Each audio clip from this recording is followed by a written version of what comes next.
Dagitay padak nga hanga maumuma iti dinengdeng makayon takaduan dakmanen nga agluto. Naimbag nga bigatyo kabamba, panibagong araw, panibagong dinengdeng serye na naman po ang aking isishare sa inyo. Kaya kung isa kang dinengdeng lover, panoorin mo ito. Iba't ibang klase na naman ng gulay yung aking pagsasama-samahin. Talbos ng kalabasa, kamote, alukon o yung tinatawag naming baeg, datoy barawbaw or awagan mimot nga dadan. Kunting bunga ng singkamas, patola at itong hipon yung aking isasahog dito. Yan at umpisahan ko ng magluto dito sa aking kasirola. Naglagay lang ako ng kunting mantika dahil igigisa ko lang itong aking isasahog na hipon. Nilagyan ko rin ito ng kunting seasoning granules pampalasa. Saglit lang yung aking pagluluto dito. Nung nag-iba na ito ng kulay, akin naman na itong hinango. Dito pa rin sa kasirola na aking ginamit ay naglagay ako dito ng tubig. At nilagay ko na rin dito yung kamote. At pagkakulo nito ay nilagyan ko na ito ng kunting bagoong. Sadyang napaka-dark lang talaga yung kulay ng bagoong na aking ginagamit. Mukha lang maalat tignan pero hindi. Pagkakulo nito ay nilagay ko na pala dito yung murang butil ng munggo. Tinakpan at pinakuluan lang ito ng sandali.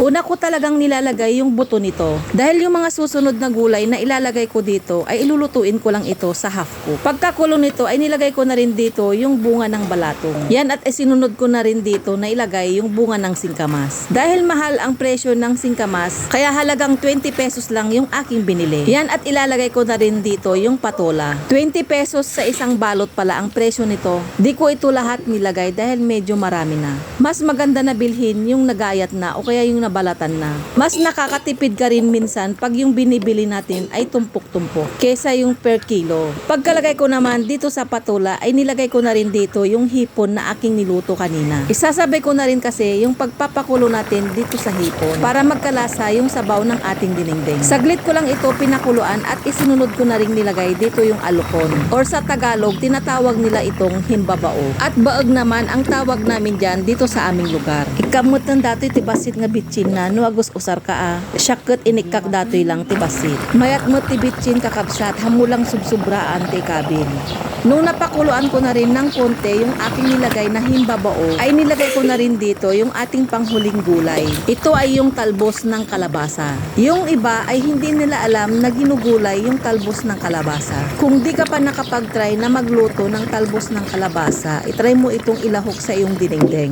Masarap din ito ilahok kabamba sa saluyot at sa bulaklak nito. Yan at naluto na itong ating dinengdeng. Habang nagluluto pala ako nito ay sinasabay ko na ring mag-ihaw nitong bangus. Isa rin kasi ito na aming ulam. Dahil yan kasi yung perfect partner ng ating dinengdeng. Nawalan kasi kami ng kuryente kaninang umaga pa. Kaya dito na lang kami sa likod ng bahay kumain. Mas presko kasi dito kaysa sa loob ng bahay. Paminsan-minsan ay talagang masarap din naman talaga kumain sa labas. Kaya tara kabamba, kain na tayo. Thank you for watching!